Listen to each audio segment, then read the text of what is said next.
araw ng Tuesday or Friday, gumamit ka ng 5 piso na pampaswerte. Isa po ito sa mga sikreto mga bossing ko para ang swerte ninyo ay laging labis-labis. Ang bilog mga bossing ko ay pabibilisin ito ang takbo ng magandang kapalaran lalo na sa pera. Ang silver ay nagtataboy ng mga bad spirit, nag-a-attract po ito ng swerte lalo na sa pera. Ito po mga bossing ko, ang silver ay takot din po dito yung mga gumagamit ng black magic. Kaya itong gagamitin po natin. Ngayon, ilalagay nyo ito sa palad po ninyo at magwi-wish po kayo. Sabihin nyo po sa pamamagitan ng pampaswerteng ito ay kakapitan ako ng swerte at lahat ng kamalasan na pinagdadaanan ko ay itinatapon ko na. Puro swerte ang darating sa akin, maraming pera ang darating sa akin. Ganyan ang mga pagwi-wish ng walang gamit na sana, direct to the point. Simula na ito na aking tagumpay, simula na ito na aking pag-asenso, hindi na ako maghihirap pa, makakamit ko ang lahat na aking mga ninanais. At pagkatapos nyo po mag-wish mga bossing ko, ibilad ito sa sinag po ng araw.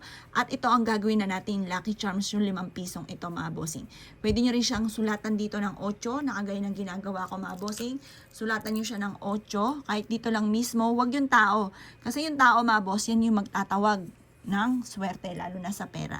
Ito po, para hindi po siya napapasama sa mga pambayad sa jeep, para hindi po siya napapasama.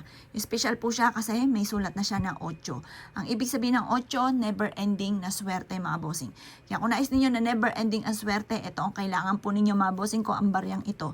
Makakatulong po ito para makamagnet ng swerte lalo na sa pera. At ang silver mga bossing, pantaboy po yan ng malas. Kaya kung piling nyo lagi ang minamalas, ito ang kailangan po ninyo. Basta lagi siyang dadalhin. Huwag nyo itong ipagsasabi kahit kanino. Kasi pag may nakakaalam, nauudlot ang swerte. Para tuloy-tuloy ang pasok ng swerte, ito lamang po ang dapat ninyong gawin mga bossing ko. At makakatulong po siya para lumevel up ang inyo pong swerte. Ito pa mga bossing ko ay gawin nyo ng Tuesday or Friday ng alas 7 ng umaga. At ang paggawa ng pampaswerte ay hanggang alas 8 lamang po ng umaga. Yung 7 mga bossing, panungwit ng swerte. At kapag may swerte ka na, tuloy-tuloy na ang pasok ng swerte. Asya mga boss, good luck pa sa inyo po lahat.